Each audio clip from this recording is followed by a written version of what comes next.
ആശ്വാസം നേടാം. ഹൃത്തിനുള്ളിൽ ജീവൻ നൽകും വചനം, തിരുവചനം.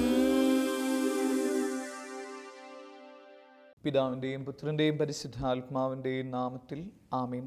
കർത്താവായ ഈശോയെ, അങ്ങിൽ ആശ്രയിക്കുന്നവർക്ക് ലഭിക്കുന്ന അനുഗ്രഹങ്ങളെക്കുറിച്ച് അങ്ങ് ഞങ്ങളെ ഓർമ്മപ്പെടുത്തുന്നതിന് നന്ദി പറയുന്നു.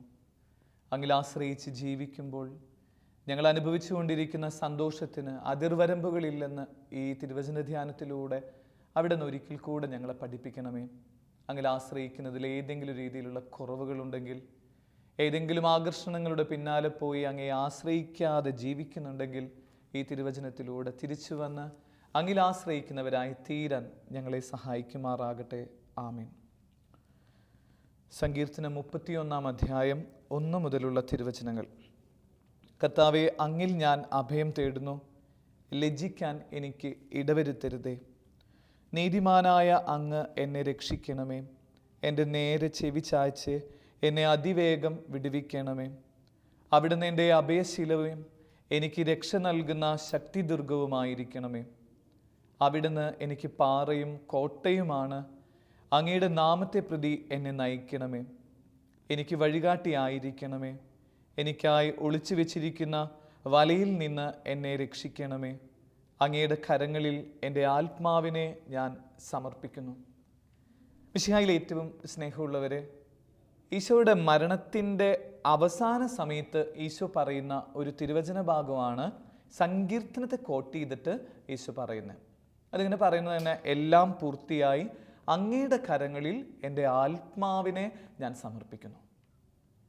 പഴയ നിയമത്തിൻ്റെയൊക്കെ ഒരു പൂർണ്ണതയായിട്ട് ഈശോയെ പരിചയപ്പെടുത്തുന്നതും, അല്ലെങ്കിൽ നല്ല ക്രൈസ്തവ അല്ലെങ്കിൽ ദൈവ ചൈതന്യമുള്ളവരും പറഞ്ഞിരുന്ന, രാത്രി ഉറങ്ങുന്നതിന് മുമ്പ് പറഞ്ഞിരുന്ന വാചകമാണ് ഈ വാചകം എന്നാണ് പറയുന്നത്. അതിപ്രകാരമാണ്, കർത്താവിൻ്റെ ആത്മാവിനെ നിൻ്റെ കരങ്ങളിൽ ഞാനിതാ സമർപ്പിക്കുന്നു. എൻ്റെ ആത്മാവിനെ നിൻ്റെ കരങ്ങളിൽ ഞാൻ സമർപ്പിക്കുന്നു എന്ന്. ഇനിയൊരു തിരുവചന ധ്യാനത്തിൻ്റെ പശ്ചാത്തലം ഇത്രയേ ഉള്ളൂ. നമ്മുടെ ആത്മാവിനെ നമ്മൾ ആരുടെ കയ്യിലാണ് സമർപ്പിച്ചിരിക്കുന്നത്? നീ ആരുടെ കയ്യിലാണ് നിൻ്റെ ആത്മാവിനെ സമർപ്പിച്ചിരിക്കുന്നത് എന്ന് ചോദിക്കേണ്ട ഒരു കാലഘട്ടത്തിലാണ് നമ്മൾ ജീവിച്ചുകൊണ്ടിരിക്കുന്നത്. കാരണം ഇന്ന് നമ്മുടെ ആത്മാവ് നഷ്ടപ്പെട്ടുകൊണ്ടിരിക്കുന്ന, ആത്മാവിന് എതിരായി നിൽക്കുന്ന ശരീരത്തിൻ്റെ മേഖലകളൊക്കെ പ്രബലമായിക്കൊണ്ടിരിക്കുന്ന ഒരു കാലഘട്ടത്തിൽ ജീവിക്കുമ്പോൾ ഈ തിരുവചനം നമ്മളോട് പറയുന്നത്, നീ ദൈവത്തിൽ ആശ്രയിച്ച് നിന്റെ ആത്മാവിനെ നീ ദൈവത്തിൽ സമർപ്പിക്കുമ്പോഴാണ് ആത്മീയ സന്തോഷത്തിൻ്റെ വഴികൾ നിനക്ക് തുറന്നു കിട്ടുന്നത് എന്നാണ്. അങ്ങനെയാണെങ്കിൽ ഈ ഒരു തിരുവചനത്തിന് ഒരു ചേർത്ത് വായിക്കാനുള്ളത്, കഴിഞ്ഞ ദിവസം കണ്ട ഒരു ചിത്രത്തിൻ്റെ ഒരു ഭാഗം ഇങ്ങനെ ഓർക്കാം. അതിങ്ങനെയാണ്, ഭർത്താവിന് ഭാര്യയെക്കുറിച്ചുള്ള ഭയങ്കര സംശയം. ഒരു ദിവസം വീട്ടിലേക്ക് വരുമ്പോൾ ഭാര്യ ഇങ്ങനെ വർത്തമാനം പറയണത് ഒളിഞ്ഞു നിന്ന് ഇദ്ദേഹം കേൾക്കുക. എന്നിട്ട് കുറേ സംസാരിക്കണു. അപ്പം ഇങ്ങനെ ഭർത്താവായി മനുഷ്യന് തോന്നി, ഈ വീടിൻ്റെ ഉള്ളിൽ വേറെ ആരൊക്കെയോ ഉണ്ട്, വേറെ ഏതോ പുരുഷനോടൊപ്പമാണ് ഇവള് സംസാരിക്കുന്നത് എന്നൊക്കെയുള്ള സംശയം മൂത്തിട്ട് ഇവൻ ഇങ്ങനെ, ഈ നായകൻ ഇങ്ങനെ പതുക്കെ വീടിൻ്റെ മുകളിലേക്ക് കയറി ചെല്ലുക. വീടിൻ്റെ മുകളിലേക്ക് ഇങ്ങനെ കയറി ചെന്ന് ഓടിളക്കിയിട്ട് ഇങ്ങനെ താഴേക്ക് ഇവളുടെ ബെഡ്റൂമിൽ നോക്കുമ്പോൾ കാണുന്ന കാര്യം ഇങ്ങനെയാണ്. ഈ നായിക കഥാപാത്രം ഈശോയുടെ കുരിശിൻ്റെ ചോടെ ഇരുന്നിട്ട് ഇങ്ങനെ ഈശോയോടാണ് സംസാരിച്ചുകൊണ്ടിരിക്കുന്നത്. എൻ്റെ ആശ്രയവും എൻ്റെ ആനന്ദവും ഒക്കെ ദൈവമേ നീയാന്ന് പറഞ്ഞ്, നീയാണ് എൻ്റെ ജീവിതത്തിൻ്റെ എന്നൊക്കെ പറയുന്നത് കണ്ടാണ് ഈ പറയുന്ന നായകൻ അവിടെ നിന്ന് ഇങ്ങനെ ഇറങ്ങി വരുന്നത്. ഇതൊരു ചലച്ചിത്രത്തിൻ്റെ ആവിഷ്കാരമാണെങ്കിൽ കൂടെ അത് ഈ ഒരു ചിത്രം കഴിയുമ്പോൾ നമ്മുടെ ഉള്ളിലേക്ക് കിട്ടുന്ന ഒരു കാര്യം എന്നുള്ളത്, ദൈവത്തിനോട് സംസാരിക്കുന്ന അല്ലെങ്കിൽ ദൈവത്തിൻ്റെ നിറവിൽ ജീവിക്കുന്നവരുടെ ഒരു ലൈഫിന് കിട്ടുന്ന ആനന്ദത്തെക്കുറിച്ചാണ്. നമുക്കറിയാം, സങ്കീർത്തകൻ്റെ ജീവിതം ഒരുപാട് പാളിപ്പോയ ജീവിതമാണ്. പക്ഷേ ഈ പാളിപ്പോയ ജീവിതത്തിൽ നിന്ന് അവൻ തിരിച്ചു വരുന്നത് അവൻ ദൈവത്തിൽ ആശ്രയിച്ചപ്പോഴാണ് എന്നതാണ് ഇതിൻ്റെ ഒരു നല്ല സുവിശേഷമായിട്ട് കടന്നു വരുന്നത്. കഴിഞ്ഞ ദിവസങ്ങളിൽ ഞാനിങ്ങനെ ജയിലിലുണ്ടായിരുന്ന ഒരു അപ്പച്ചനെ ഇങ്ങനെ പരിചയപ്പെടാം. അപ്പോൾ അദ്ദേഹം പറയും, എനിക്കിപ്പോൾ ജയിലിൽ സങ്കടമില്ല അച്ഛാ, ഒത്തിരി സന്തോഷം ഞാൻ അനുഭവിക്കുന്നുണ്ട് എന്ന് പറഞ്ഞപ്പോൾ അതിൻ്റെ കാരണമായിട്ട് ഈ മനുഷ്യൻ എൻ്റെ അടുത്ത് പറഞ്ഞത് ഇങ്ങനെയാണ്, ഞാൻ ഏതൊക്കെ മേഖലകളിൽ തെറ്റ് ചെയ്യാവോ അതൊക്കെ തെറ്റ് ചെയ്തിട്ടുള്ള ഒരു ജീവിതമായിരുന്നു എൻ്റെ. ഏറ്റവും മോശമായിട്ടുള്ള മേഖലയിൽ മദ്യത്തിൻ്റെയും മയക്കുമരുന്നിൻ്റെയും മറ്റേ എല്ലാ ലഹരി പദാർത്ഥങ്ങളുടെയും അടിമത്തത്തിൽ കഴിഞ്ഞിരുന്ന വ്യക്തി ഞാൻ. പക്ഷേ ഒരു ദിവസം ഞാൻ ഈ ജയിലിൽ വെച്ചിട്ട് ഒരു വൈദികനെ പരിചയപ്പെടാം. അച്ഛൻ ഈശോയെക്കുറിച്ചും ദൈവത്തിൽ ആശ്രയിക്കുന്നതിനെ കുറിച്ചും എന്നോട് പഠിപ്പിച്ചത് ഇതിൻ്റെ ഉള്ളിൽ വെച്ചാണ്. ഈ ജയിലിൽ വെച്ച് ഞാൻ അങ്ങനെ കേട്ട് അങ്ങനെ ജീവിക്കാൻ തുടങ്ങി യേശുക്രിസ്തുവിൽ ആശ്രയിച്ച് തുടങ്ങിയപ്പോൾ സ്നേഹമുള്ള അച്ഛാ, എൻ്റെ ഈ കാണുന്ന ജയിൽ എന്ന് പറയുന്നത് ഇപ്പോൾ ഇതൊരു തടവറയല്ല. ഇപ്പം എനിക്കിതൊരു പറുദീസ പോലെ തോന്നുകയാണ്. ശിഷ്ടകാലം എനിക്കിനി ദൈവത്തിൽ ആശ്രയിച്ച് ജീവിക്കാനുള്ള ഒരു ചൈതന്യമുണ്ട് എന്നിങ്ങനെ പറയാം. എന്നിട്ട് ഇദ്ദേഹത്തിൻ്റെ കൂടെ ഇതുപോലെയൊക്കെയുള്ള വർക്ക് ചെയ്യുന്ന അല്ലെങ്കിൽ ഇങ്ങനെ മോശപ്പെട്ട അവസ്ഥയിലൂടെ തിരിച്ചു വന്ന ഒരപ്പച്ചനെ ഒരു പാട്ട് എഴുതിയത് കഴിഞ്ഞ ദിവസം ഓർക്കാം. അത് കുറേ പേർക്കെങ്കിലുമൊക്കെ അറിയാം. ഷൈജൻ എന്ന് പറയുന്ന ഒരു സഹോദരനാണ്. കുറേ മേഖലകളിലൂടെ ഇങ്ങനെയൊക്കെ തെറ്റിപ്പോയ ഇദ്ദേഹം ഇങ്ങനെ തിരിച്ചു വന്നിട്ട് ഈശോയുടെ കണ്ണിലേക്ക് നോക്കിയിട്ട് എഴുതി വെക്കുക, നിന്നെ മറന്ന് നേടിയതെല്ലാം ശാപങ്ങളായി തീർന്നുവല്ലോ. ഇദ്ദേഹം ഇങ്ങനെ സങ്കടത്തിൽ കരഞ്ഞിട്ട് പറയാച്ചാ, എൻ്റെ ഈശോയിൽ ആശ്രയിക്കാതെ ജീവിച്ച വർഷങ്ങളും മാസങ്ങളും എൻ്റെ ജീവിതത്തിൽ ശാപങ്ങളാണ്. ഇപ്പം ഞാൻ എൻ്റെ ഈശോയിലേക്ക് നോക്കി ദൈവത്തിൽ ആശ്രയിച്ച് ജീവിക്കാനായിട്ട് തുടങ്ങിയപ്പോൾ എൻ്റെ ജീവിതം ഇങ്ങനെ കർത്താവ് ഇങ്ങനെ എടുത്ത് ഉയർത്തുന്നത് ഞാൻ കണ്ടുകൊണ്ടിരിക്കുക. എന്നെ മറക്കല്ലേ, എന്നെ വെറുക്കല്ലേ, ഇനിയൊരു നാളും ഞാൻ നിന്നിൽ നിന്ന് മാറില്ല എന്ന് പറഞ്ഞിട്ട് ഈ മനുഷ്യൻ പറഞ്ഞുകൊണ്ടിരിക്കുക. എന്നെ കർത്താവെ നീ ഇനി വെറുക്കരുത്, എന്നെ മറക്കരുത്, നിൻ്റെ കൂടെ ഞാൻ യാത്ര ചെയ്തോളാം എന്ന് പറഞ്ഞിട്ട് ദൈവത്തിൽ ഇങ്ങനെ ആശ്രയിക്കുന്നതിൻ്റെ കുറിച്ചുള്ള ചൈതന്യം പറയാം. പഴയ നിയമ സംഭവത്തിൽ ആ ഉൽപ്പത്തിയുടെ ചരിത്രം മുതൽ വെളിപാട് പറഞ്ഞു വരെ പറഞ്ഞുകൊണ്ടിരിക്കുന്ന കാര്യം എന്നുള്ളത് ദൈവത്തിൽ ആശ്രയിക്കുന്ന മക്കൾക്ക് കിട്ടുന്ന അനുഗ്രഹങ്ങളെക്കുറിച്ചാണ്. അത് നമ്മൾ കുറേ തവണ ധ്യാനിച്ചിട്ടുള്ള ഒരു കാര്യമൊക്കെ തന്നെയാണ്. അബ്രാഹത്തിൻ്റെ ജീവിതം, അവൻ ദൈവത്തിൽ ആശ്രയിച്ചു, അവൻ അനുഗ്രഹമായിട്ട് തീർന്നു. മോശയുടെ ജീവിതം എടുത്തോ, മോശ ദൈവത്തിൽ ആശ്രയിച്ചു, അവൻ്റെ അഭിഷേകം. ദാനിയേലിൻ്റെ ജീവിതം, ദാനിയേൽ ദൈവത്തിൽ ആശ്രയിച്ചു, നെബൂഖദ്നേസർ രാജാവിൽ നിന്ന് അവൻ ദൈവത്താൽ ഉയർത്തപ്പെട്ട മനുഷ്യനായിട്ട് തീർന്നു. പുതിയ നിയമത്തിൽ പരിശുദ്ധ മറിയം, ഇങ്ങനെ ദൈവത്തിൽ ആശ്രയിക്കുന്നവരുടെ ഒരു ചരിത്രമൊക്കെയാണ് ബൈബിള് പറയുന്നത്, പാരമ്പര്യങ്ങളൊക്കെ നമ്മളോട് പറഞ്ഞുകൊണ്ടിരിക്കുന്നത്. പക്ഷേ ഇന്ന് നമ്മുടെ സിറ്റുവേഷൻ എങ്ങനെയാണെന്നുള്ളതാണ് ചോദ്യം. നമ്മുടെ ആത്മാവിനെ ഇപ്പോൾ ദൈവത്തിൽ ആശ്രയിച്ച് ജീവിക്കുന്നുണ്ടോ എന്ന് ചോദിക്കുമ്പോൾ സത്യമായിട്ട് നെഞ്ചിൽ കൈവച്ച് പറയുന്നതിൽ നമുക്ക് ഒരുപാട് കുറവുകൾ സംഭവിച്ചുകൊണ്ടിരിക്കുക. ദൈവത്തിൽ ആശ്രയിക്കാതെ മറ്റു പലതിലും ആകർഷണത്തിൽ പെട്ടുകൊണ്ടിരിക്കുന്നു എന്നുള്ളതാണ് ഇന്ന് നമ്മളടക്കമുള്ള ജനത നേരിട്ടുകൊണ്ടിരിക്കുന്ന ഒരു വലിയ പ്രശ്നം എന്നുള്ളത് നമ്മൾ മനസ്സിലാക്കുക. ഈ ഒരു ചോദ്യം ഒന്ന് വെറുതെ ചോദിക്കണം നല്ലതാ. ഞാൻ ദൈവത്തിൽ ആശ്രയിച്ച് ജീവിക്കുന്നതാണോ അതോ പിശാചിൻ്റെ ആകർഷണങ്ങളിലൂടെ കടന്നു പോകുന്നവനാണോ എന്നുള്ളത് ഈ ഒരു സുവിശേഷത്തിൻ്റെ ചൈതന്യത്തിന് വേണ്ടി ഒന്ന് ചോദിച്ചേ. ദൈവത്തിൽ ആശ്രയിച്ച് ജീവിക്കുകയാണോ അതോ ആകർഷണങ്ങളിൽ പെട്ട് ഞാൻ എൻ്റെ ജീവിതം ഇങ്ങനെ നശിപ്പിക്കുന്നുണ്ടോ എന്നുള്ളത്. ഒന്ന് വെറുതെ ഒന്നൊരു ധ്യാനത്തിന് സഹായിക്കുന്ന രീതിയിൽ ഒരു 3 ആകർഷണങ്ങളെങ്കിലും പിശാച് ഒരുക്കുന്നുണ്ട് എന്നുള്ളത് ഒന്ന് ഓർത്താൽ നല്ലതാണ്. ഒന്നിങ്ങനെ ദൈവത്തെ മാറ്റി നിർത്തുക എന്ന് പറയുന്ന ഒരാകർഷണത്തിലേക്ക് ഇന്ന് മനുഷ്യൻ വീണു പോയിട്ടുണ്ടോ എന്നൊന്ന് ചോദിക്കുക. അല്ലെങ്കിൽ നമ്മൾ ഇന്ന് ചോദിക്കുക, ദൈവത്തെ ഇങ്ങനെ മാറ്റി നിർത്താനായിട്ട് ഞാൻ ശ്രമിക്കുന്നുണ്ടെങ്കിൽ ഞാൻ ദൈവത്തിൽ ആശ്രയിക്കുന്നു എന്ന് പറയുന്നത് കള്ളത്തരമാണ് എന്ന് മനസ്സിലാക്കുക. ദൈവത്തിൽ ആശ്രയിക്കുന്നു എന്ന് പറയുന്ന മനുഷ്യൻ നിശ്ചയമായും ദൈവത്തിൻ്റെ കൂടെ എപ്പോഴും യാത്ര ചെയ്യേണ്ടവനാണ്. പക്ഷേ ഒരു അച്ഛനെന്ന നിലയിൽ പോലും ഞാൻ അനുഭവിച്ചുകൊണ്ടിരിക്കുന്ന ഒരു സങ്കടം എന്നുള്ളത് ഈ ദൈവത്തിൻ്റെ കൂടെ ഇങ്ങനെ യാത്ര ചെയ്യുന്നുണ്ട് എന്ന് പറയുമ്പോഴും ചില സമയങ്ങളിൽ ദൈവത്തെ ജീവിതത്തിൽ നിന്ന് ഇങ്ങനെ മാറ്റി നിർത്തുന്നുണ്ട്. ദൈവവിചാരമാണ് പുരോഹിതൻ്റെ തൊഴിൽ എന്ന് ഞങ്ങളെക്കുറിച്ച് പറയുമ്പോഴും ഒരു പുരോഹിതനായിട്ട് നിൽക്കുന്ന ഞാനിങ്ങനെ പല സമയങ്ങളിലും തിരക്കുകൾക്കിടയിൽ എൻ്റെ ദൈവത്തെ ഇങ്ങനെ ഞാൻ ബൈപ്പാസ് ചെയ്ത് നിർത്തുന്ന ഒരു അനുഭവം ജീവിതത്തിലുണ്ട്. അങ്ങനെയാണെങ്കിൽ ഈ ഒരു ശുശ്രൂഷ എനിക്കും ഈ കേൾക്കുന്നവർക്കും ഒരു ചൈതന്യമായിട്ട് തീരാൻ വേണ്ടിയിട്ട് നമുക്ക് പ്രാർത്ഥിക്കാനുള്ളത്, ദൈവത്തെ മാറ്റി നിർത്താനുള്ള പ്രവണത എൻ്റെ ജീവിതത്തിലുണ്ടോ എന്നുള്ളത് ഒന്ന് ചോദിക്കണം നല്ലതാണ്.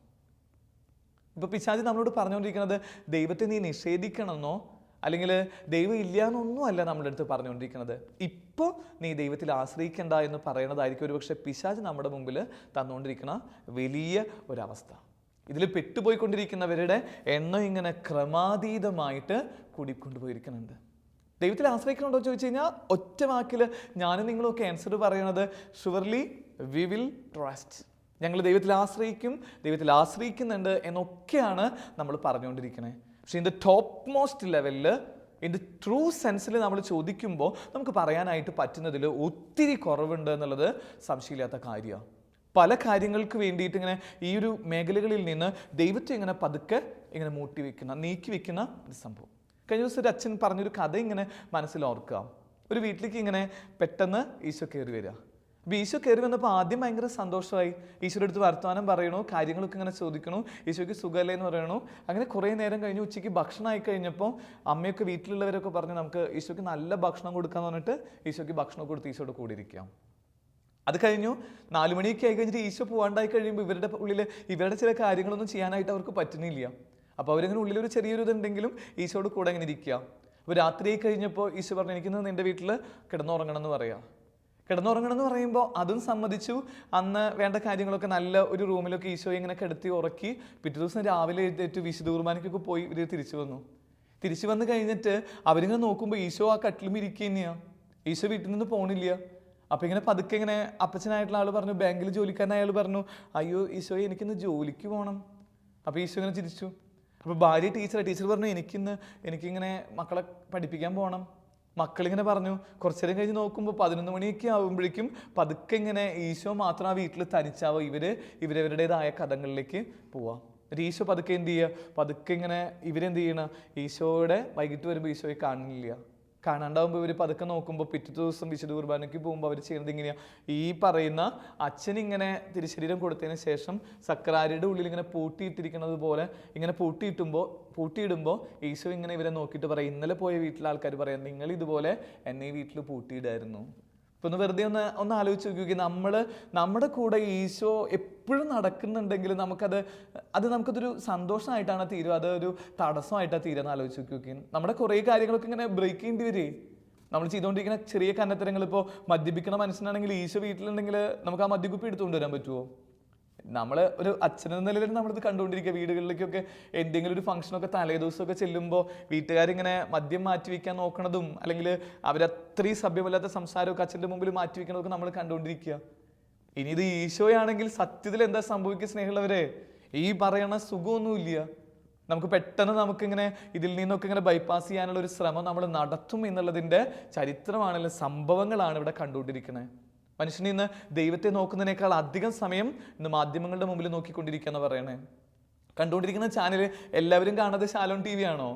ആത്മീയ ശുശ്രൂഷയുടെ ചാനൽ കാണുന്നവരുടെ എണ്ണം നോക്കി കഴിയുമ്പോൾ മറ്റ് ചാനലുകളെക്കാളൊക്കെ കുറവാന്ന് പറയുമ്പോൾ അതിൻ്റെ ഫിലോസഫിക്കലായിട്ടുള്ള അല്ലെങ്കിൽ തിയോളജിക്കലായിട്ടുള്ള റിലം എന്ന് പറയുന്നത് ഈ ദൈവത്തിൽ ആശ്രയിക്കാനായിട്ട് കുറവുള്ളവരുടെ എണ്ണം എന്നുള്ളതാണ്. ഇതിലൊക്കെ ഇങ്ങനെയൊക്കെയുള്ള മേഖലകളിൽ നിന്ന് പതുക്കെ മാറ്റുക എന്നുള്ളതാണ്. അപ്പം ഇതൊരു ആകർഷണമായിട്ട് എൻ്റെ ഉള്ളിലുണ്ടോ? ദൈവത്തെ മാറ്റി നിർത്താനുള്ള ഒരു ആകർഷണം എൻ്റെ ഉള്ളിലുണ്ടെന്ന് ആലോചിക്കുകയും. പ്രലോഭകൻ ഈശോയോട് വന്ന് ചോദിക്കുന്ന കാര്യം എങ്ങനെയാണ്, എൻ്റെ മോനെ 41 ദിനരാത്രങ്ങളിൽ നീ അധ്വാനിച്ചില്ലേ, ഇനി നീ ഒരു കാര്യം ചെയ്യേ, പതുക്കെ ഇങ്ങനെ ദൈവത്തിന് മാറും, ഞാൻ നീ പറയണ പോലെ കേട്ട് കഴിഞ്ഞാൽ ദൈവമായിട്ട് തീരാം. അപ്പോൾ ദൈവത്തെ മാറ്റാനായിട്ട് പറയുമ്പോൾ ഈശോ ആ ഒരു പ്രലോഭനത്തിൽ നിന്ന്, ദൈവത്തെ ഇങ്ങനെ മാറ്റാനുള്ള പ്രലോഭനത്തിൽ നിന്ന് പതുക്കെ ഇങ്ങനെ കുതറി മാറണം നമ്മൾ കാണുക. എന്നിട്ട് പറയുക, എൻ്റെ ദൈവമേ എൻ്റെ ആത്മാവിനെ നിൻ്റെ കരങ്ങളിൽ സമർപ്പിക്കണമെന്ന് പറയാം. പിന്നോട്ട് നമുക്കിങ്ങനെ ഒരു ചെറിയൊരു സുഹൃദീപം പോലെയൊക്കെ ഒന്ന് ഇടയ്ക്കൊക്കെ ഇങ്ങനെ രാവിലെ തൊട്ട് രാത്രി വരെയുള്ള സമയങ്ങളിൽ പറയണ ഇടയ്ക്കൊക്കെ, എൻ്റെ ഈശോയെ എൻ്റെ ആത്മാവും എൻ്റെ ശരീരവും എൻ്റെ മനസ്സും നിനക്കാം. എനിക്ക് എൻ്റെ അമ്മയുടെ അടുത്ത് ഒരു വല്ലാത്തൊരു സ്നേഹവും ഒരു ആദരവും ഒക്കെയുള്ള ഒരാളാണ്. ഈ അമ്മയുടെ അടുത്ത് ഇത്രയും സ്നേഹം തോന്നാനുള്ള ഒരു കാരണം എന്നുള്ളത്, അമ്മ ഇങ്ങനെ അധികം നേരം TV കാണാനോ അല്ലെങ്കിൽ അധികം ഇങ്ങനെ അപ്പുറത്ത് വീടുകളിൽ പോയി സംസാരിക്കാനൊന്നും സമയം കണ്ടെത്തുന്നതായിട്ട് ഞാൻ കണ്ടിട്ടില്ല.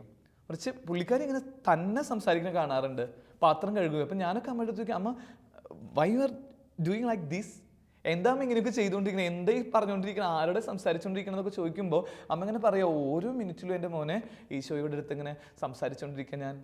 ഞാൻ ഈ പാത്രം കഴുകുമ്പോൾ ഇതിൻ്റെ പാത്രത്തിൻ്റെ പുറകിലുള്ള ഈ ചെളിയും അല്ലെങ്കിൽ ഈ പറയുന്ന കരിയൊക്കെ കഴുകി കളയുമ്പോൾ ഞാൻ എൻ്റെ ഈശോയോട് പറയും, ഈശോയെ എൻ്റെ ശരീരത്തിലുള്ള ഇതുപോലെയുള്ള പാപത്തിൻ്റെ കറകളൊക്കെ നീ കഴുകി കളയണം കേട്ടോ. അടിച്ചു വരുമ്പോൾ അമ്മ ഇങ്ങനെ അടിച്ചു വരുമ്പോൾ മിണ്ടാതെയല്ല അടിച്ചു വരണേ, അമ്മ ഈ അടിച്ചു വരണേൻ്റെ ഒപ്പം ഇങ്ങനെ പറയും, ഈശോയെ ഇപ്പം ഞാൻ അടിച്ചു വരുന്നത് പോലെ എൻ്റെ ഹൃദയത്തിലുള്ള മാലിന്യങ്ങൾ നീ അടിച്ചു മാറ്റിക്കളയെന്ന് പറയാം. എൻ്റെ സ്നേഹമുള്ളവർ, ഇത് ഒരു സാധാരണ സ്ത്രീകളുടെ ഉള്ളിലുള്ള അല്ലെങ്കിൽ സാധാരണ നാട്ടിൻപുറങ്ങളിലുള്ളവരുടെ ഒരു ആത്മീയതയൊക്കെയാണ്. ആ ആത്മീയതയൊക്കെ നമുക്കിങ്ങനെ കൈമോശം വന്നിട്ടുണ്ടെങ്കിൽ നമ്മളിങ്ങനെ ദൈവത്തെ കൂടെ നിൽക്കണമെന്ന് പറയുന്നതിൽ ഒരർത്ഥമില്ലാത്തവരാ. അപ്പോൾ നമുക്കിങ്ങനെ ഇതിൻ്റെ ആദ്യത്തെ ഭാഗം ഇങ്ങനെ ദൈവത്തിൽ എൻ്റെ ആത്മാവിനെ സമർപ്പിക്കുന്നു എന്ന് പറയാനുള്ള ബലം എനിക്ക് ആദ്യം വേണ്ടത് ഇങ്ങനൊരു മേഖലയിൽ എത്തുമ്പോഴാണ്. ദൈവത്തെ ഞാൻ എൻ്റെ ജീവിതത്തിൽ നിന്ന് ഒരു സമയത്തും മാറ്റി നിർത്തില്ല. എത്ര വലിയ ഭീകരത വരട്ടെ. കഴിഞ്ഞ ദിവസമൊക്കെ നമ്മുടെ കണ്ണിനെയൊക്കെ ഇങ്ങനെ ഈർന്നണിയിച്ച കാഴ്ചയല്ലേ. എൻ്റെ ഉള്ളിൽ സത്യത്തിൽ സ്നേഹമുള്ളവർ ആ സമയത്ത് എൻ്റെ കണ്ണ് നിറയല്ല ചെയ്തത്, മറിച്ച് ഇങ്ങനെ ഒത്തിരി സന്തോഷം തോന്നുക. കടൽ തീരത്ത് വെച്ച് അങ്ങനെയുള്ള ഭീകരരെ, കറുത്ത വസ്ത്രധാരികളായ മനുഷ്യരിങ്ങനെ ഇവരുടെ അടുത്ത് ഇങ്ങനെ കഴുത്തിൽ ഇങ്ങനെ കത്തി വെച്ചിട്ട് പറയുന്നുണ്ട്, ഡിസോബേ? മാറുമോ? ദൈവത്തിൽ നിന്ന് മാറുമോ? ഒരൊറ്റ വാക്ക് പറഞ്ഞാൽ മതി, ദൈവത്തിൽ ഞാൻ ആശ്രയിക്കുന്നില്ല എന്ന് പറഞ്ഞു കഴിഞ്ഞാൽ അവർക്ക് അതിൽ നിന്ന് തലൂരി പോവായിരുന്നു. അപ്പോൾ ആ ഒരു സമയത്ത് പറയാ നോ നെവർ. അവരിങ്ങനെ നിൽക്കുക ചങ്കൂറ്റത്തോടുകൂടെ ഇങ്ങനെ നിന്നിട്ട് പറയാ ദൈവമല്ലാതെ വേറൊരു വ്യക്തി ലോകത്തിലില്ല. അങ്ങനെ നിന്നിട്ട് മുട്ടുമേ നിന്നിട്ട് അവർ നിൽക്കുന്ന സമയത്ത് ഇങ്ങനെ തല ഇങ്ങനെ അറുത്തറുത്തങ്ങനെ വീഴുക. അറുത്തറുത്ത് വീഴുമ്പോൾ അവരുടെ ഉള്ളിൽ ഈ ദൈവിക മന്ത്രണം മാത്രം ഇങ്ങനെ ഉരുവിട്ടുകൊണ്ടിരിക്കുക. എന്തുകൊണ്ടാണ് കേരളത്തെ മുഴുവൻ ഇങ്ങനെ സെബസ്ത്യാനോസിന്റെ പള്ളികൾ ഏറിക്കൊണ്ടിരിക്കണേ? സെബസ്ത്യാനോസിന്റെ പള്ളികളില്ലാത്ത പള്ളികൾ അല്ലെങ്കിൽ തിരുനാളില്ലാത്ത പള്ളികൾ കേരളത്തിൽ കുറവാണ്. എന്തുകൊണ്ടാണ്? അത് ഈ സെബസ്ത്യാനോസിന്റെ ലൈഫിൽ ഇങ്ങനെ ഒരു തല ഉണ്ടായിരുന്നു എന്ന് പറഞ്ഞു. എത്ര സമയം ഊണിലും ഉറക്കത്തിലും ഇരവിലും പകലിലും ഒക്കെ ഇങ്ങനെ ദൈവത്തിന്റെ സാന്നിധ്യ സ്മരണയിൽ ജീവിച്ചിരുന്ന മനുഷ്യൻ, മാറ്റി നിർത്താതെ ബൈപ്പാസ് ചെയ്യാതെ ജീവിച്ചു എന്നുള്ളതാണ്. നമ്മുടെയൊക്കെ ഇങ്ങനെ ആശ്രമങ്ങളിലും സെമിനാരികളിലും ഒക്കെയുള്ള ഒരു കാര്യമുണ്ട്. ഇങ്ങനെ ഒരു മണിക്കൂർ ആകുമ്പോൾ ഒരു ബെല്ലടിക്കും. അപ്പോൾ ഞാനിങ്ങനെ സെമിനാരിൽ ചേർന്ന സമയത്ത് ചോദിച്ചു, ഞങ്ങളുടെ സീനിയർ ചേട്ടന്മാരോട് ചോദിച്ചു, ചേട്ടാ എന്താ ഈ ബെല്ലടിക്കണേ? അപ്പോൾ അതിനെങ്ങനെ നമ്മുടെ അടുത്ത് മറുപടി പറഞ്ഞ എങ്ങനെയാണ്? ഓനെ ദൈവത്തെ ഓർക്കാനായിട്ട് ഒന്നും കൂടി ഓർമ്മിപ്പിക്കണതാണ്. ദൈവത്തെ ഓർമ്മിപ്പിക്കാനായിട്ടുള്ള ഒരു മണി അത്. നമ്മുടെ പള്ളികളിലൊക്കെ ഇങ്ങനെ ഈ ഒരു രാവിലെ അടിക്കുന്ന ബെല്ലും ഉച്ചയ്ക്ക് 12:30 അടിക്കുന്ന ബെല്ലും 6:00 അടിക്കുന്ന ബെല്ലും അല്ലെങ്കിൽ 7:30 അടിക്കുന്ന ആ ഒരു മണിയൊക്കെ കേൾക്കുമ്പോൾ നമ്മളിപ്പോൾ ഇങ്ങനെ ഒന്ന് എഴുന്നേറ്റ് നിന്ന് കണ്ണടയ്ക്കാനുള്ള ബലം പോലും ഇല്ലാത്ത ഒരു ലോകത്താണ് നമ്മൾ ജീവിച്ചുകൊണ്ടിരിക്കുന്നത്. എൻ്റെ പള്ളിയിലൊക്കെ ഇങ്ങനെ 6:30 ബെല്ലടിക്കുമ്പോൾ ഞാനിങ്ങനെ ശ്രദ്ധിക്കാറുണ്ട്, എത്ര വീട്ടിൽ ആ സമയത്തൊന്ന് എഴുന്നേറ്റ് നിന്ന് പ്രാർത്ഥിക്കുന്നുണ്ട്. പള്ളിയിലുള്ളവർ തന്നെ ആ സമയത്ത് ബെല്ലടിക്കുമ്പോൾ എന്തെങ്കിലും ചെയ്തുകൊണ്ടിരിക്കുമ്പോൾ അതൊന്ന് സ്റ്റോപ്പ് ചെയ്ത് നിർത്താൻ പോലും പറ്റണില്ല നമുക്കൊക്കെ.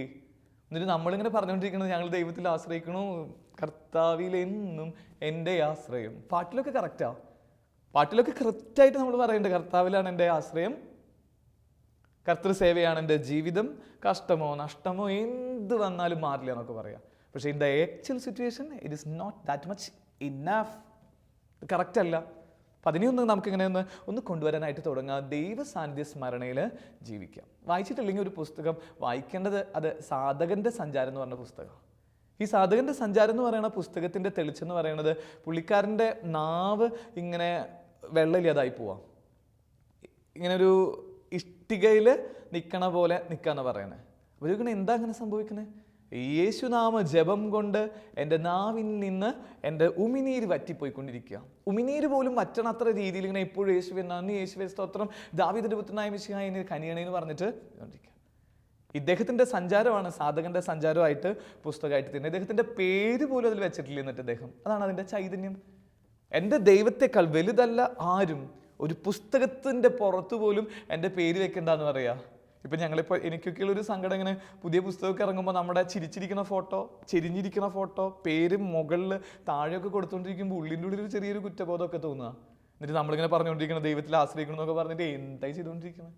നമുക്കിങ്ങനെ ഈ ദൈവത്തിൽ ആശ്രയിക്കുന്നതിൽ അല്ലെങ്കിൽ എൻ്റെ ആത്മാവിനെ ദൈവത്തിൽ എനിക്ക് സമർപ്പിക്കേണ്ടതുണ്ട്. അതിന് ഇങ്ങനെ പിശാചി തീർക്കുന്ന വലയിൽ നിന്ന് എനിക്ക് രക്ഷപ്പെടണം എന്നുള്ളത് ഒന്നാമത്തെ കാര്യം. രണ്ടാമത്തെ കാര്യം, അധികാരത്തിൻ്റെ അങ്കി നൽകുന്ന ഒരു ആകർഷണമുണ്ട്. അധികാരത്തിൻ്റെ അങ്കി നമ്മുടെ കയ്യിൽ ഇങ്ങനെ തരുന്നതാണ് ഇപ്പോൾ പിശാചി ചെയ്തുകൊണ്ടിരിക്കുന്ന ഒരു ആകർഷണം. എത്ര പെട്ടെന്ന് നമ്മളൊക്കെ ഇങ്ങനെ ഈ അധികാരത്തിൻ്റെ ഉള്ളിൽ ഇങ്ങനെ വീണ് പോയിക്കൊണ്ടിരിക്കുന്നത്. അധികാരത്തിന് മുമ്പിൽ അതിങ്ങനെ അതിന് കപ്പം കൊടുക്കുന്നവരൊക്കെ ആയിട്ട് നമ്മൾ മാറുന്നുണ്ട്. ഈശോയുടെ അടുത്ത് പിശാച് പ്രലോഭകം പ്രത്യക്ഷപ്പെട്ടിട്ട് പറയണ ആദ്യത്തെ കാര്യം ഇങ്ങനെ, അല്ലെങ്കിൽ പറഞ്ഞുകൊണ്ടിരിക്കുന്ന കാര്യം ഇങ്ങനെയാണ്, നിനക്ക് ഞാൻ അധികാരം തരാം. അപ്പോൾ ഈശോ പറയണ എന്താ? നീയല്ല അധികാരി, എൻ്റെ പിതാവായ ദൈവം അല്ലാതെ ലോകത്തിൽ ആരും അധികാരിയായിട്ട് എനിക്കില്ല എന്ന് പറഞ്ഞിട്ട് ഇങ്ങനെ നിന്നുകൊണ്ടിരിക്കുക. നമ്മളൊക്കെ ആവട്ടെ ഈ അധികാരത്തെ ഇങ്ങനെ വല്ലാതെ ദൂർത്തടിച്ചുകൊണ്ടിരിക്കുക. ഒരു ചെറിയൊരു സ്ഥാനമൊക്കെ കിട്ടുമ്പോൾ നമ്മൾ എന്തൊക്കെ കാണിച്ചു കൂട്ടണേ. ഈ അധികാരത്തിനൊക്കെ വേണ്ടിയുള്ള കസേരക്കളികൾ എന്തൊക്കെയാണ് നമ്മുടെ നാട്ടിലൊക്കെ നടന്നുകൊണ്ടിരിക്കണമെന്ന് അർത്ഥമുണ്ട്. അത് രാഷ്ട്രീയ പശ്ചാത്തലം മാത്രമൊന്നുമല്ല, ഈവൻ ആത്മീയ മേഖലയിൽ വരെ സംഭവിച്ചുകൊണ്ടിരിക്കുന്ന ഈ അധികാരത്തിന് വേണ്ടിയൊക്കെയുള്ള പരക്കം പാച്ചിൽ നമുക്ക് എന്നാ ഒഴിവാക്കാൻ പറ്റുക? പേപ്പറിൽ എൻ്റെ ഫോട്ടോ ഉണ്ടോ എന്ന് ചോദിക്കണ അച്ഛന്മാർ നമ്മുടെയൊക്കെ കേരളത്തിൽ സഭാ പിതാക്കന്മാരൊക്കെ ഉണ്ടെന്നൊക്കെ പറയണത്തോളം സങ്കടമുള്ള കാര്യം എന്താ? ഇന്ന് എന്നെക്കുറിച്ചുള്ള വാർത്ത എന്താ പേപ്പറിൽ വന്നിട്ടുള്ളതെന്ന് ചോദിക്കണ അച്ഛന്മാരും പിതാക്കന്മാരും ഒക്കെ നമ്മുടെ നാട് ഭരിക്കണു അല്ലെങ്കിൽ നാട്ടിലെ ഇടയന്മാരാന്ന് പറയുമ്പോൾ ഇത് ഈ പറയുന്ന പ്രലോഭകൻ്റെ പിന്നാലെ പോകുന്ന അധികാരത്തിന് കപ്പം കൊടുക്കുന്ന മനുഷ്യരായിട്ട് നമ്മൾ മാറിക്കൊണ്ടിരിക്കുകയല്ലേ? നമുക്കിങ്ങനെ ഒന്ന് പതുക്കെ ഒന്ന് അത്തരം മേഖലകളിൽ നിന്ന് കർത്താവ് പറയുന്ന പോലെ അധികാരി ആവാനല്ല, ശുശ്രൂഷയാവാനുള്ള ഒരു വിളിയാണെന്നുള്ളൊരു തിരിച്ചറിവിലേക്ക് വരിക എന്നുള്ളത് ഇതിൻ്റെ രണ്ടാമത്തെ ഒരു സുവിശേഷം. അതുകൊണ്ടാണ് ഈശോ അവരുടെയൊക്കെ കാൽപാദങ്ങൾ കഴുകണേ. ഈശോയ്ക്ക് അധികാരം ഉണ്ടായിരുന്നു ആ സമയത്ത്. ഈശോയ്ക്ക് വേണമെങ്കിൽ അവരോട് പറയായിരുന്നു, നിങ്ങൾ എൻ്റെ കാല് കഴുകുക എന്ന് ഈശോയ്ക്ക് പറയായിരുന്നു. ഇത് ലാസ്റ്റാ, ഇനി അധികം ദിവസം നിങ്ങൾ എൻ്റെ കൂടെ ഇല്ല, അതുകൊണ്ട് നിങ്ങളൊരു കാര്യം ചെയ്യും, നിങ്ങൾ എൻ്റെ കാല് കഴുകുക, നമുക്ക് ഒരുമിച്ച് ഭക്ഷണം കഴിക്കാം. നോ, അങ്ങനെയല്ല ഈശോ പറയണേ. ഈശോ എന്ന് പറയുന്ന അധികാരി പതുക്കെ അവരുടെ കാലെടുത്തിട്ട് പറയാം, അതിങ്ങനെ സ്നേഹത്തോടെ ചുംബിച്ചിട്ട് പറയാം, അധികാരത്തിന് അല്ല, ഇത് ശുശ്രൂഷയ്ക്കുള്ളതാന്ന് പറഞ്ഞു കൊടുക്കണം കാര്യമൊക്കെ. ഒന്ന് ചില കാര്യങ്ങളിലൊക്കെ നമ്മുടെ ക്രിസ്ത്യാനിറ്റിയിലെങ്കിലൊക്കെ ഒന്ന് മാറ്റം വരുത്തിയ നല്ലതാണെന്നൊരു ഒരു എളിയൊരു ആഗ്രഹമൊക്കെ ഉണ്ട്. ഇനി തൃശ്ശൂർ രൂപതയിൽ ഒരു പത്രമൊക്കെ ആയിട്ട് ബന്ധപ്പെട്ട് വർക്ക് ചെയ്യുന്ന ഒരു അച്ഛനാണ്, കത്തോലിക്ക സഭ എന്ന് പറയുന്ന പത്രമൊക്കെ. അപ്പോൾ അതിൽ വരുന്ന ചില വാർത്തകളൊക്കെ നമ്മളിങ്ങനെ അതിന് കൊണ്ടുവരുന്നവരെ കാണുമ്പോൾ നമുക്ക് സങ്കടം തോന്നുക. ഒരാൾക്കൊരു വീട് പണിതിട്ട് നിൽക്കുന്ന കാര്യം താക്കോല് കൊടുക്കണതിൻ്റെ ഫോട്ടോ ഒക്കെ എടുത്തിട്ട് അത് അതേപോലെ തന്നെ പത്രത്തിലിടാനൊക്കെ പറഞ്ഞുകൊണ്ടിരിക്കുക. ഒന്ന് വെറുതെ ഒന്ന് ആലോചിച്ച് നോക്കി, 2 പുസ്തകം നമ്മൾ സ്കൂൾ തുറക്കുമ്പോൾ ഒരാൾക്ക് പൈസ ഇല്ലാത്ത ഒരാൾക്ക് നമ്മൾ കൊടുക്കണതിന് എന്തിനാ അത് ഫോട്ടോ എടുത്തിട്ട് നാട്ടുകാരെ കാണിക്കണമെന്നൊക്കെ ചിലപ്പോഴെങ്കിലുമൊക്കെ തോന്നാറുണ്ട്. ഒരു ചെറിയ നന്മ പ്രവൃത്തികൾ മറ്റുള്ളവർ കാണണമെന്നൊക്കെയാണ് അതിൻ്റെ ഫിലോസഫിക്കൊക്കെ ശരിയാണ്. പക്ഷെ ഒന്ന് വെറുതെ ഒന്ന് ആലോചിച്ച് നോക്കിയാൽ നീ ആ സമയത്ത് ചെയ്യണത് നീ ആ പറയുന്നവൻ്റെ അധികാരിയേക്കാൾ വലിയ അധികാരിയായിട്ട് തീരുകയല്ലേ ചെയ്യണേ. അവന് കിട്ടേണ്ടത് അവന് അർഹതയുള്ളത് ആരൊക്കെയോ നഷ്ടപ്പെടുത്തിയതിൻ്റെ പേരിലാണ് അവന് വീടില്ലാതിരിക്കുന്നത്, അവന് സാമ്പത്തികമായിട്ടില്ലാതിരിക്കുന്നത്. പക്ഷെ നീ അത് മറ്റുള്ളവരുടെ മുമ്പിൽ കൊണ്ടുവന്ന് ഫോട്ടോ എടുത്തിട്ട് അവനിങ്ങനെ ഒരു പ്രദർശന വസ്തുവൊക്കെ ആക്കണം സ്നേഹമുള്ളവരെ. അതും അധികാരത്തിൻ്റെ അങ്കിയണിഞ്ഞതിൻ്റെ ചിഹ്നമല്ലേ അത്. കർത്താവിൻ്റെ വചനം പറയണതൊന്നും ഇടയ്ക്കൊക്കെ ഒന്ന് ഓർക്കണത് നല്ലതാ. നിന്റെ വലത് കൈ ചെയ്യണത് ഇടത് കൈ അറിയാതിരിക്കട്ടെ. ഇപ്പം ഈ ഒരു കരുണയുടെ വർഷം എന്നൊക്കെ പറഞ്ഞിട്ട് നമ്മൾ കുറച്ച് കാര്യങ്ങളൊക്കെ ചെയ്യുന്നുണ്ട്. പക്ഷെ ഈ ചെയ്യണത് എന്തിനാ മറ്റുള്ളവരെ അറിയിക്കണേ? എന്തിനെങ്ങനെയൊക്കെ കാണിച്ചുകൊണ്ടിരിക്കണത്? എന്നിട്ട് പറയണത് ഞാനാ ഇത് ചെയ്തേ, ഞങ്ങളുടെ പള്ളി അങ്ങനെ ചെയ്തേ, ഞങ്ങളുടെ നാട്ടുകാരങ്ങനെ, ഞങ്ങളുടെ സംഘടന ഇത് ചെയ്തേ, ഞാറ് നടുന്നത് വരെ പേപ്പറിൽ കൊടുത്തുകൊണ്ടിരിക്കുക നമ്മൾ. വെറുതെയൊക്കെ ഇങ്ങനെ ഇതൊരു അട്ടഹാസത്തിൻ്റെ മേഖലയായിട്ട് അധികാരത്തെ ഇങ്ങനെ ദൂഷിപ്പിച്ചുകൊണ്ടിരിക്കണ ഒരു കൾച്ചറിൽ അറിഞ്ഞോ ഇത് പ്രലോഭകൻ്റെ ആകർഷണത്തിൻ്റെയാണ്. സമയത്തിൻ്റെ പേരിൽ നമ്മൾ ഇതിൻ്റെ 3ാമത്തെ തലം ദൈവത്തിൽ ആശ്രയിക്കണമെങ്കിൽ എൻ്റെ ആത്മാവ് ദൈവത്തിൽ സമർപ്പിക്കണുണ്ടോ എന്നുള്ളതിൻ്റെ ചോദ്യം എങ്ങനെയാണ്, നിനക്ക് സമ്പത്തിനോടുള്ള ആകർഷണം എത്രത്തോളം ഉണ്ടെന്നുള്ളത്. സമ്പത്ത് ഇന്ന് ഒരുവനെ വല്ലാതെ ഇങ്ങനെ പൊല്യൂട്ടഡ് ആക്കിക്കൊണ്ടിരിക്കുകയല്ലേ. പൈസയ്ക്ക് വേണ്ടിയിട്ട് എന്തും ചെയ്യുന്ന നെറുകെട്ട ഒരു സംസ്കാരത്തിൻ്റെ ഭാഗമായിട്ട് നമ്മൾ മാറിക്കൊണ്ടിരിക്കുകയല്ലേ. കഴിഞ്ഞ ദിവസം കണ്ടില്ലേ, സ്വന്തം മകനാണ് അപ്പനെയൊക്കെ ഇങ്ങനെ മുറിച്ച് കഷ്ണങ്ങളാക്കിയിട്ട് കൊണ്ടുപോയിട്ട് നാട്ടിലും പറമ്പിലൊക്കെ കൊണ്ടിടുന്നത്. അവിടെ ചോദിച്ചു, എന്തേ നീ ഇങ്ങനെ ചെയ്യണേ? അപ്പം പറഞ്ഞു, എനിക്കിങ്ങനെ കിട്ടേണ്ട കാര്യങ്ങളൊന്നും കിട്ടിയിട്ടില്ല, ചെറുപ്പത്തിലിട്ട സ്നേഹം കിട്ടിയിട്ടില്ല, എനിക്ക് കിട്ടുന്ന സമ്പത്ത് കിട്ടിയിട്ടില്ല. പ്രശ്നത്തിൻ്റെ പേരിൽ സമ്പത്തിന് വേണ്ടിയിട്ട് എല്ലാം മറക്കുന്ന ഒരു നാട്ടിൽ നിൽക്കുമ്പോൾ നമുക്ക് പിന്നെ നമ്മളെങ്ങനെ ദൈവത്തിൻ്റെ കൂടെ നിൽക്കണമെന്ന് പറയാൻ പറ്റണേ? നമുക്ക് എന്ത് അധികാരമുള്ളത്, അല്ലെങ്കിൽ എന്തൊരു മെച്ചമുള്ളത്? എന്നിട്ട് നമ്മൾ പറയണു എന്നിട്ട് ദൈവമാണ് എൻ്റെ രക്ഷകൻ എന്നൊക്കെ പറയുമ്പോൾ സ്നേഹമുള്ളവരെ ഓർക്കണം, ഈ സമ്പത്തിന് കർത്താവ് ഇങ്ങനെ അല്ലാതെ മാറ്റി നിർത്തിയിട്ടുണ്ട്. എന്താ പറയണത്? സമ്പന്നൻ സ്വർഗരാജ്യത്തിൽ പ്രവേശിക്കില്ല എന്നൊക്കെ കൃത്യമായിട്ട് പറയണത്. ധനവാന്റെ ഈ ലാസറിന്റെ ഉപമയൊക്കെ വെച്ചിട്ട് പറഞ്ഞ ധനവാനെ നീ സ്വർഗത്തിൽ കയറില്ല എന്ന് പറയണത് അതാ ലാസറിന്റെ ചെകിടത്തടിച്ചതിന്റെ പേരിലൊന്നും അല്ല, ഒന്നും ചെയ്തിട്ടില്ല. ധനവാൻ എത്ര ഡീസൻ്റ് ആയിട്ട് അവൻ്റെ അടുത്ത് പെരുമാറിയിട്ടില്ല, വേണമെങ്കിൽ അവരോട് പറയണില്ലേ, മാറിക്കിടക്കുക അവിടെ നിന്ന്, ഒന്നും ചെയ്തിട്ടില്ല. എന്നിട്ട് എന്തുകൊണ്ടാണ് ധനവാനെ ദൈവം ഇങ്ങനെ കുറ്റപ്പെടുന്നത് ചോദിക്കുമ്പോൾ ഇവൻ്റെ സമ്പത്ത് ഇവന് അതിനോടുള്ള ഒരു ആകർഷണത്തിൽ അവൻ ജീവിച്ചു എന്നുള്ളതാണ്. ധനികനായ യുവാവ് അവൻ സങ്കടത്തോടെ ഇറങ്ങിപ്പോയത് പറയുന്നത്. ദൈവം പറഞ്ഞു എന്ത്, ഈശോ പറഞ്ഞു എന്ത്, നിനക്കുള്ളത് നീ ഇത് കൊടുത്തിട്ട് പോവാം. ചെയ്തില്ല, സമ്പത്തിൻ്റെ ആർത്തിയുടെ പേരിൽ അവൻ്റെ ലൈഫ് തീർത്തു പോവാം. ഈ 3 മേഖലകൾ ഒന്ന് ക്രമപ്പെടുത്തേണ്ട ഒരു സമയത്ത് നമ്മൾ നിൽക്കുന്നത്. കർത്താവിൻ്റെ തിരുവചനം പറയുന്നത്, എൻ്റെ അഭയശിലയും എൻ്റെ രക്ഷകനും എൻ്റെ ശക്തിദുർഗവും ദൈവമേ നീയാണെന്ന് സങ്കീർത്തകൻ പറഞ്ഞത് അവനെ എല്ലാം മാറ്റിക്കളഞ്ഞപ്പോഴാണ്. അവനുണ്ടായിരുന്ന ആടയാഭരണങ്ങൾ, അവനുണ്ടായിരുന്ന എല്ലാ സാമ്പത്തിക ചുറ്റുപാടുകൾ, അവനുണ്ടായിരുന്ന സ്ഥാനമാനങ്ങൾ, അധികാരങ്ങൾ എല്ലാം മാറ്റിക്കളഞ്ഞപ്പോഴാണ് അവനിങ്ങനെ ദൈവത്തിൻ്റെ മകനായിട്ട് തീരുന്നത്. നീ ഓർക്കണം, എൻ്റെയും നിൻ്റെയും ജീവിതത്തിലൊക്കെയുള്ള ആകർഷണത്തിൻ്റെ വലയങ്ങൾ ഏതൊക്കെയാണ്. അങ്ങനെ ഏതെങ്കിലും വലയത്തിൽ നമ്മൾ ദൈവത്തെ മാറ്റി നിർത്തുന്ന വലയത്തിലാണ്, ആകർഷണത്തിലാണെങ്കിൽ അതിൽ നിന്ന് നമ്മൾ മാറിയിട്ട് ദൈവത്തിൻ്റെ കൂടെ ആശ്രയിക്കുന്നവരായിട്ട് തീരാം. രണ്ടാമത്തെ, ഈ അധികാരത്തിൻ്റെ പിന്നാലെ പോകുന്ന അവസ്ഥകൾ ഒഴിവാക്കി ദൈവം എൻ്റെ അധികാരി എന്ന് വിചാരിച്ച് ജീവിക്കുക, മറ്റുള്ളവരെ വേദനിപ്പിക്കാതെ ജീവിക്കുക. 3ാമത്തെ കാര്യം, സമ്പത്തൊന്നും അല്ല, ലൈഫിനെ മുഴുവൻ ഇങ്ങനെ ക്രമീകരിക്കണമെന്ന് ചിന്തിക്കുക. ദൈവം നമ്മളെ അനുഗ്രഹിക്കട്ടെ. പിതാവിൻ്റെയും പുത്രൻ്റെയും പരിശുദ്ധാത്മാവിൻ്റെയും നാമത്തിൽ ആമേൻ.